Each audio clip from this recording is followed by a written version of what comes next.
வணக்கம் welcome to restore at Tamil. இந்த ஒரு 110cc செக்மெண்ட்டில் உங்களுடைய ஃபேமிலி பர்பஸுக்கு ஏற்ற மாதிரி பெஸ்ட்டான ஒரு ஸ்கூட்டர் எடுக்கணும்னு நினைக்கிறீங்களப்ப நிச்சயமாக உங்களுக்கு இருக்கிற ரெண்டு பெட்டரான ஆப்ஷன். ஒன்று நம்ம ஹோண்டாவுடைய ஆக்டிவா 6G, இன்னொன்று நம்ம டிவிஎஸோட ஜூபிட்டர் 110. நமக்கு இந்த ரெண்டு வெஹிக்கிளுமே இந்த ஒரு 110cc செக்மெண்ட்லன்னு பார்க்கும்போது இந்த ஒரு day to day usage and family பர்பஸுக்கு ரெண்டு பெஸ்ட்டான ஸ்கூட்டர்ஸாக இருந்துகிட்டு இருக்குது. பட் ஆனால் இந்த ரெண்டு ஸ்கூட்டரில் எந்த ஒரு ஸ்கூட்டர் பெஸ்ட்னு வரும்போது நிச்சயமாக அந்த இடத்துல நிறைய டவுட்ஸ் இருக்குது. அந்த ஒரு டவுட்டை தீர்த்து வைக்கிறது இன்னைக்கு நம்ம இந்த டேல எந்த ரெண்டு வெஹிக்கிளுக்குமான ஒரு டீட்டெயில்டான கம்பேரிசன் ரிவ்யூ பார்ப்போம். பார் நடிச்சு சப்ஸ்கிரைப் பண்ணா ஒரு செகண்ட் ஸ்பெண்ட் பண்ணி ஒரு தட்டி விட்டிங்கன்னா அது மாதிரி சூப்பர் ஃபண்டின் ஆட்டோமொபைல் கண்டென்ட்ஸ் உங்களை தேடி வந்துகிட்டே இருக்கும். சரி வாங்க இப்போ நம்ம அதிகமாக அப்சமாக வீடியோக்குள்ளே போகலாம். சரி ஓகே, ஃபர்ஸ்ட் நம்ம எப்பயும் போல் டிசைன் கம்பேரிசன்லேருந்து ஆரம்பிப்போம். டிசைன் வைஸ் பொறுத்த அளவுக்குன்னு பார்த்தோன்னா வச்சுக்கலாம், நம்ம ஹோண்டாவுடைய ஆக்டிவா 6Gன்னு பார்த்தோன்னா உங்களுக்கு ஃபுல் அண்ட் ஃபுல் ஒரு ட்ரெடிஷ்னல் நார்மலான ஒரு டோனில் வரக்கூடிய ஒரு ஸ்கூட்டர்.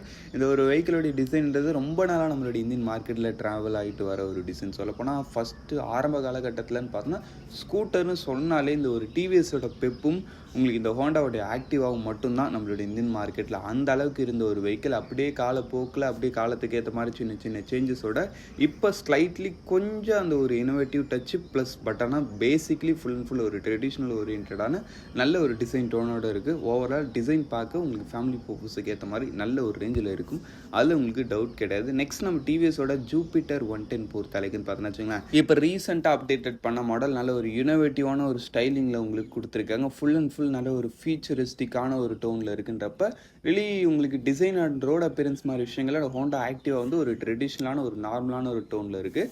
நம்ம டிவிஎஸோட ஜூபிட்டர் வந்து கொஞ்சம் ஒரு இனோவேட்டிவாக நல்ல ஒரு ஃபேன்சியரான ஒரு டோனில் இருக்குன்னு எடுத்துக்கலாம். சரி ஓகே, உங்களுக்கு practicality, design practicality, seating space, footboard மாதிரி விஷயங்கள்லாம் பார்த்தோன்னா வச்சுங்களேன், அந்த இடத்துல நம்ம ஹோண்டாவோட ஆக்டிவா வந்து எப்போதும் போல் ஒரு நல்ல ஒரு சீட்டிங் ஸ்பேஸ் இருக்குது, ஒரு நல்ல ஒரு ஃபுட்போர்ட் ஸ்பேஸும் இருக்குது. ஓவராலாக ஒரு டீசெண்டான ஒரு ரைடிங் ஸ்டைலும் உங்களுக்கு அந்த ஒரு வெஹிக்கிள் கிட்டே கிடைக்குது. நம்ம டிவிஎஸோட ஜூபிட்டர் பொறுத்தளவுக்கு இந்த இடத்துலையும் உங்களுக்கு நல்ல ஒரு பெஸ்ட்டான ஒரு சீட்டிங் ஸ்பேஸ் இருக்குது. சொல்லப்போனால் ஹோண்டா ஆக்டிவாவோட எனக்கு தெரிஞ்சு இதில் ஸ்லைட் பிட் கொஞ்சம் பெட்டராகவே இருக்குதுன்னு சொல்லலாம். அந்த ஒரு சீட்டிங் கம்ஃபர்ட்டு, ஃபுட்போர்ட் ஸ்பேஸ்லையும் ஆல்மோஸ்ட் ரெண்டு பேரும் ஒரு சிமிலரான ரேஞ்சில் தான் வராங்க. பட் ஓவரால் ஸ்டோரேஜ்னு வரும்போது அந்த இடத்துல நிச்சயம் டிவிஎஸோட ஜூபிட்டர் 110 தான் என்னுடைய பாயிண்ட்ன்றது கொடுக்கப்படும். ஏன்னு பார்த்தோம்னா நம்ம ஹோண்டாவுடைய ஆக்டிவாலன்னு பார்த்தோன்னா வச்சுங்கன்னா, ஸ்டோரேஜ்னு பார்த்தா பொதுவாக நம்ம ஸ்கூட்டர்ஸில் எதை பார்ப்போம், அண்டர் சீட் ஸ்டோரேஜ் மெயினாக பார்ப்போம். அண்டர் சீட் ஸ்டோரேஜ் இந்த இடத்துல வந்து உங்களுக்கு 18 லிட்டர்ஸ் ரேஞ்சில் வருது. ஃப்ரண்ட்டில் க்ளவுட் பாக்ஸ் அது இதுன்னு சொல்லும்படியில் எதுவும் பெருசாக இல்லை. அந்த ஒரு 18 லிட்டர்ஸ்க்கான அண்டர் சீட் ஸ்டோரேஜ் மட்டும் கொடுக்குறாங்க.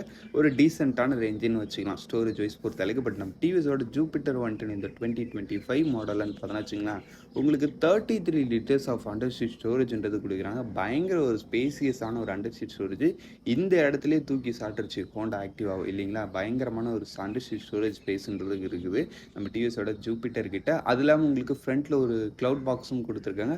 அதுலேயும் உங்களால் நிறைய பொருள் வச்சுக்க முடியும். நிறைய பொருள்லாம் அரௌண்ட் ஒரு 1.7 அது மாதிரி சம்திங் ஒரு லிட்டர் கிட்ட உங்களுக்கு ஒரு ஸ்டோரேஜ் ஸ்பேஸ் கிடைக்குதுன்றப்ப அதுலேயும் உங்களால் கொஞ்சம் பொருட்களை வச்சுக்க முடியும். ஓவராலாக நல்ல ஒரு ஸ்டோரேஜ்ன்றது இந்த ஒரு வெஹிக்கிள் கிட்ட உங்களுக்கு இருக்குன்றதுல டவுட்டே கிடையாது. அப்படின்றப்போ ஓவரால் டிசைன் வைஸ் பொறுத்த அளவுக்குன்னு பார்த்தீங்கன்னா வச்சுங்கன்னா, எனக்கு பார்க்கறதுக்கு நல்ல ஒரு இன்னோவேட்டிவான ஒரு ஸ்டைலிங், அதான் கொஞ்சம் பார்க்க ஒரு ஃபியூச்சரிஸ்டிக்காக ஒரு புது மாதிரியான ஒரு டிசைனாக இருக்கணும்.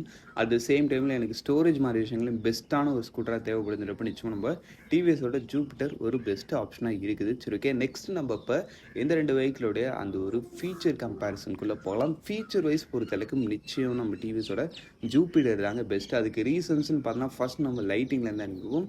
லைட்டிங் வைஸ் பொறுத்தளவுக்கு நம்ம ஹோண்டா ஆக்டிவாலன்னு பார்த்தோன்னா ஃப்ரண்ட்டில் மெயின் எல்இடி கொடுக்குறாங்க. பட் மற்றபடி இண்டிகேட்டர்ஸ் அண்ட் ரியர் லைட் மாதிரி விஷயங்கள்லாம் ஹாலஜன் தான். லைட்டிங்கில் ஒன்றும் பெருசாக சொல்ல முடியும் கிடையாது, ஓகேவான ஒரு ரேஞ்சு தான். பட் நம்ம டிவிஎஸோட ஜூபிட்டர்லன்னு பார்த்தோன்னா வச்சுங்களேன், உங்களுக்கு இதோடைய டாப் மாடல் வரீங்கப்போ ஒரு ஃபுல் எல்இடி செட்டப்பு, அதுலேயும் குறிப்பாக ஃப்ரண்ட்டில் கொடுத்துருக்க அந்த ஒரு எல்இடி டிஆர்எல் வந்து எட்ஜ் டு எட்ஜ் கனெக்டட். அப்படி இந்த சைடு ஆரம்பித்து அந்த சைடு வரைக்கும் போகும். அதே மாதிரி ரியர் லைட்டும் பண்ணியிருப்பாங்க. அதுலேயே இண்டிகேட்டர்ஸ் வந்து இன்ட்ரிகேட் பண்ணியிருப்பாங்க. அது இல்லாமல் அந்த இண்டிகேட்டர்ஸில் வந்து உங்களுக்கு அசார்லாம் ஃபங்க்ஷன் கொடுக்குறாங்க. அது இல்லாமல் அந்த ஒரு இண்டிகேட்டர்லேயும் உங்களுக்கு ஒரு இனோவேட்டிவான ஒரு விஷயம் என்ன கொடுத்துருக்காங்கன்னு பார்த்தோன்னா வச்சுங்களேன், அந்த ஒரு ஆட்டோமேட்டிக் இண்டிகேட்டர் ஃபங்க்ஷன்ற ஒரு ஃபங்க்ஷன் கொடுத்துருக்காங்க. நீங்கள் இண்டிகேட்டர் போட்டு டேர்ன் பண்ணிட்டு நீங்கள் சைட் பண்ணுறீங்க, அப்போ ஆட்டோமேட்டிக்காக அந்த ஒரு இண்டிகேட்டர் வந்து நீங்கள் ஆஃப் பண்ணாமலே ஆஃப் ஆகிக்கும். இது மாதிரி ஒரு சில ஃபங்க்ஷனாலிட்டிஸும் அந்த ஒரு வெஹிக்கிளில் கொடுத்துருக்காங்கன்றப்ப ரிலி லைட்டிங் விஷயத்தில் one of the best in கிளாஸாகவே இருக்குது இந்த ஒரு 110cc செக்மெண்ட்லேயே. நம்ம ஹோண்டா ஆக்டிவா ஒரு நார்மலான செக்மெண்ட் தான். அதுக்கடுத்து இன்ஸ்ட்ருமெண்ட் கிளஸ்டர்னு வரும்போதுன்னு பார்த்தோன்னா நம்ம ஹோண்டா ஆக்டிவாவில் பேசிக் மாடலில் ஒரு நார்மலான ஒரு full and full analog type instrument cluster. But top model வரீங்கிறப்ப இந்த இடத்துல வந்து இப்போ உங்களுக்கு ஒரு ஃபுல் டிஜிட்டல் இன்ஸ்ட்ருமெண்ட் கிளஸ்டர் ஆப்ஷன்ன்றது இருக்குது. அதில் mobile phone connectivity, GPS, navigation, அது இல்லாமல் டிஎஃப்டி டைப்ன்றப்ப இன்ஸ்ட்ருமெண்ட் கிளஸ்டர் சும்மா சொல்லக்கூடாது, நல்லாவே பண்ணியிருக்காங்க நம்ம ஹோண்டா ஆக்டிவா இந்த தடவை. நெக்ஸ்ட் நம்ம டிவிஸோட ஜூபிட்டர் பொறுத்தளவுக்கு இதுலேயும் பேசிக் மாடல் ஒரு நார்மலான instrument cluster, but top model வரீங்கிறப்போ ஒரு ஃபுல்லி டிஜிட்டல் இன்ஸ்ட்ருமெண்ட் கிளஸ்டர். இதுலேயும் mobile phone connectivity, GPS, navigation மாதிரி எல்லா வித ஃபீச்சர்ஸும் இருக்குது. பட் இருந்தாலும் நெகட்டிவ் டைப்பு. பட் ஓவரால் ஃபீச்சர்ஸ்ன்னு பார்த்தோன்னா ரெண்டுத்துலேயும் உங்களுக்கு ஒரு ஈக்குவல் லெவலான ஃபீச்சர்ஸ் தான் கிடைக்குது. இன்னும் நம்ம ஹோண்டாலன்னு பார்த்தோன்னா டிஎஃப்டி இதில் வந்து உங்களுக்கு நெகட்டிவ், அவ்வளோதான் டிஃப்ரென்ஸு. பட் ஃபீச்சர்னு பார்க்கும்போது அதெல்லாம் கம்பேரிசனில் சேமாக தான் வருதுங்க. சரி, ஓகே. ஓவராலாக எனக்கு தெரிஞ்ச ஃபீச்சர் செக்மெண்ட்லேயும் நிச்சயமாக நம்ம ஹோண்டாவோட நம்ம டிவிஸோட ஜூபிட்டர் தான் பெஸ்ட்டாக இருக்குது.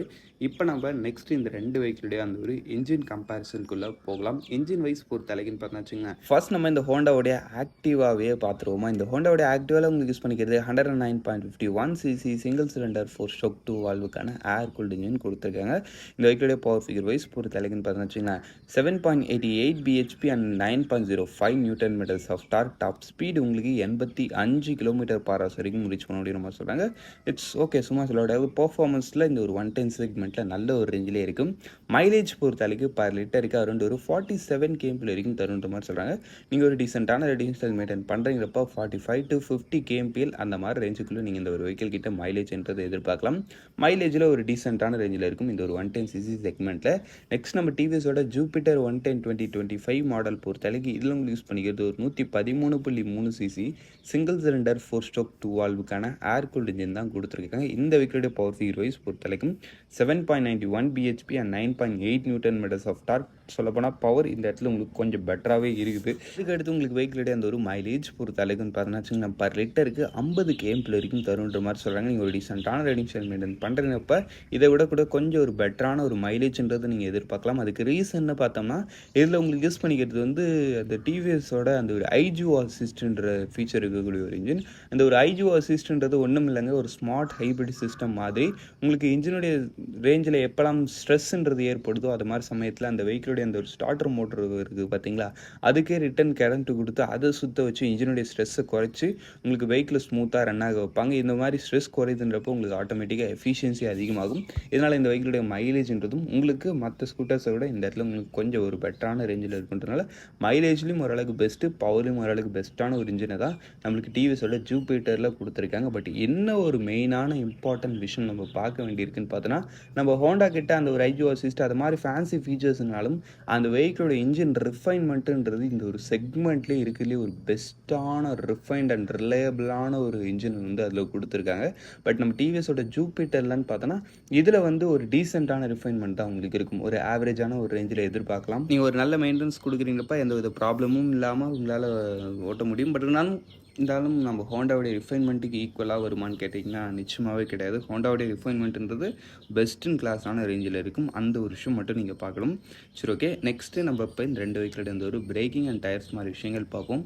பிரேக்கிங் வைஸ் பொறுத்த அளவுக்குன்னு பார்த்தோன்னா வச்சுங்களேன், இந்த இடத்துலையும் நிச்சயமாக நம்ம டிவிஎஸோட ஜூபிட்டருக்கு தான் ஒரு அட்வான்டேஜ் இருக்குது. ஏன்னா இந்த டிவிஎஸோட ஜூபிட்டர்லன்னு பார்த்தோன்னா ஃப்ரண்ட்டில் வந்து உங்களுக்கு 220 mm டிஸ்க்குன்றது ஆப்ஷன் வருது.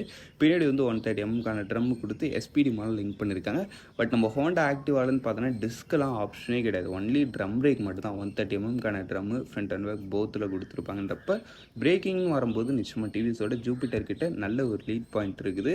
அதுக்கடுத்து டயர்ஸ் மாதிரி விஷயங்கள் பொறுத்த அளவுக்கும் நம்ம டிவிஎஸோட ஜூபிட்டரில் ஃப்ரண்ட் அண்ட் பேக் போத் உங்களுக்கு 90/90 செக்ஷன் டயரும் 12 inches வீலும் கொடுத்துருக்காங்க.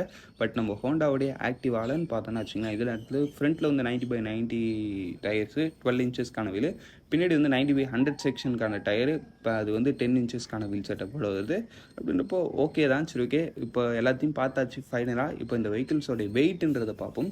வெயிட் வைஸ் பொறுத்த வரைக்கும் பெரிய டிஃப்ரென்ஸ்லாம் இல்லைங்க. ரெண்டு பேரும் ஆல்மோஸ்ட் நல்ல லைட் வெயிட்டான ஒரு வெஹிக்கிள் தான். ஏன்னா டிவிஎஸோட ஜூபிட்டர் ஒரு 105-106 kg தான் வருது. நம்ம ஹோண்டாவோடைய ஆக்டிவான்னு பார்த்தோன்னா இதுவும் ஆல்மோஸ்ட் 106 kg கிட்ட தான் வருதுன்றப்ப ரெண்டுமே நல்ல ஒரு லைட் வெயிட்டான மாடல். சீட் ஹைட் பொறுத்த அளவுக்கும் ஆல்மோஸ்ட் பெரிய டிஃப்ரென்ஸ் கிடையாது. நம்ம டிவிஎஸோட ஜூபிட்டர் 770 mm, நம்ம ஹோண்டாவோடைய ஆக்டிவா வந்து 764 mm. சொல்லப்போனால் இருக்கிறதுல நல்ல ஒரு லோயஸ்ட்டான சீட் ஹைட் இருக்கக்கூடிய ஒரு வெஹிக்கிள் எடுக்கணும்னு நினைக்கிறவங்களுக்கு நிச்சயம் நம்ம ஹோண்டாவுடைய ஆக்டிவா வந்து ஒரு பெஸ்ட்டான ஆப்ஷன். அப்படின்றப்ப நீங்கள் கொஞ்சம் ஷார்ட் பர்சனாக இருக்கிறீங்கன்னா நிச்சயம் நீங்கள் ஹோண்டாவுடைய ஆக்டிவான்றதை ட்ரை பண்ணலாம். சரி, ஓகே. ஓவராலாக எல்லாத்தையும் பார்த்து முடிச்சாச்சு. ஃபைனலாக நம்ம இப்போ இந்த 2 வெஹிக்கிளோட அந்த ஒரு ஆன் ரோட் ப்ரைஸிங்ன்றதை பார்ப்போம். ஆன் ரோட் ப்ரைஸிங் வைஸ் பொறுத்த வரைக்கும் பார்த்தீங்கன்னா வச்சுக்கோங்களேன், நம்ம டிவிஎஸோட ஜூபிட்டர் 110 உங்களுக்கு பேசிக் மாடல் ஜஸ்ட் 93,000லேருந்தே ஸ்டார்டிங் ஆகி டாப் மாடல் 1,09,000க்குள்ளேயே முடியுது. இந்த ஒரு 1,09,000க்கு இந்த வெஹிக்கிளில் கொடுத்துருக்க அந்த ஒரு ஃபுல் எல்இடி நல்ல ஒரு இனோவேட்டிவான ஒரு டிசைனு, நல்ல ஒரு இன்ஸ்ட்ருமெண்ட் ப்ளஸ்ஸு, ஒரு ஐஜோ அசிஸ்ட் இருக்கக்கூடிய ஒரு இன்ஜின்னு பார்க்கும்போது வெளியே ஒரு சூப்பரான ஒரு ப்ரைஸிங் இந்த ஒரு வெஹிக்கிளுக்கு கொடுத்துருக்குன்றது. நெக்ஸ்ட் நம்ம ஹோண்டாவுடைய ஆக்டிவா பொறுத்தளவுக்கு இந்த இடத்துல உங்களுக்கு பேசிக் மாடல் 95,000லேருந்து ஸ்டார்டிங் டாப் மாடல் இதுவும் சேம் அதே 1,09,000க்குள்ளேயே முடியுதுன்றப்ப ப்ரைஸிங்கில் இவங்களும் ஒரு நல்ல இன்ஜின் தான். இது வந்து அதை விட கொஞ்சம் ஒரு சில ஃபீச்சர்ஸில் கம்மியாக இருந்தாலும் அந்த ஒரு இன்ஜின் ரிஃபைன்மெண்ட்டு, பில்ட் குவாலிட்டி அதை மாதிரி விஷயங்கள்னு வரும்போது ரிலி ஒரு நல்ல ரேஞ்சில் பண்ணுறாங்கிறப்ப இவங்களும் ஓகேவான ஒரு வெஹிக்கிள் தான். எனக்கு தெரிஞ்சு எனக்கு வந்து ஃபீச்சர்ஸ் அந்த மாதிரி விஷயங்களை பெருசாக இன்ட்ரெஸ்டட் கிடையாது. எனக்கு ஒரு டீசெண்டான ப்ரைஸிங்கில் நல்ல ரிஃபைன்ட் இன்ஜின் ஃபேமிலி பர்பஸுக்கு லிமிட்டட் ஸ்டோரேஜ் ஸ்பேஸ் இருந்தாலும் பரவாயில்ல நினைக்கிறீங்க இப்போ நிச்சயமாக இந்த ஹோண்டாவோட ஆக்டிவா ட்ரை பண்ணலாம். பட் எனக்கு ஒரு பெஸ்ட்டு ப்ரைஸிங்கில் நல்ல ஃபீச்சர்ஸு, பெஸ்ட்டான ஒரு டிசைன் அப்பீரன்ஸு, அது கூட எக்ஸலண்ட்டான ஒரு ஸ்டோரேஜ் ஸ்பேஸ், அதெல்லாம் உங்களுக்கு யூஸ் பண்ணுறதுக்கும் வெஹிக்கிள் கன்வீனியண்ட்டாக இருக்குமா. அந்த ஒரு ஃபியூல் ஃபில்லிங் கேப் பற்றிலாம் நம்ம பேசவே இல்லை இல்லைங்களா. ஆமாம், நம்ம ஹோண்டாவோட ஆக்டிவாலன்னு பார்த்தோன்னா எக்ஸ்டர்னல் ஃபியூல் ஃபில்லிங் கொடுத்துருக்காங்க. பட் அது வந்து நம்ம டிவிஎஸோட ஜூபிட்டரில் கொடுத்துருக்கிறது அளவுக்கு வராது. ஏன்னா இதில் வந்து உங்களுக்கு எக்ஸ்டர்னல் ஃபியூல் ஃபில்லிங் கேப்பை எடுத்துகிட்டு வந்து ஃப்ரண்ட்லேயே வச்சுருப்பாங்க. இதனால் உங்களுக்கு பெட்ரோல் ஃபில் பண்ணுறது அது மாதிரி விஷயங்கள்லாம் ரொம்பவே ஈஸியாக இருக்கும்ன்ற மாதிரி ஒரு சில அந்த ஒரு ப்ராக்டிகாலிட்டி கன்வீனியன்ஸுன்றது நம்ம டிவிஎஸோட ஜூபிட்டர் கிட்ட ரொம்பவே நல்லா இருக்குது. அதில் நம்ம பிரேக்கிங்லையும் இந்த இடத்துல உங்களுக்கு டிஸ்க் பிரேக் அது மாதிரி ஆப்ஷன்ஸ் கொடுக்குறாங்கிறப்ப வெளியே இந்த ஒரு ப்ரைஸிங்கில் இது ஒரு பெஸ்ட் இன் கிளாஸான ஒரு வேல்யூ ஃபார் மணி ப்ராடக்ட்னே சொல்லலாம். சரிக்கே, அவ்வளோதான் ஃப்ரெண்ட்ஸ். இந்த கம்பேரிசன் ரிவ்யூ நம்ம இங்கே முடிச்சோம். இந்த கம்பேரிசனில் உங்களுக்கு எது பெஸ்ட்டாக ஃபீல் ஆகுதுன்றதை கமெண்ட் செக்ஷனில் போனீங்க. தேங்க் ஃபார் வாட்சிங். பை. See you later.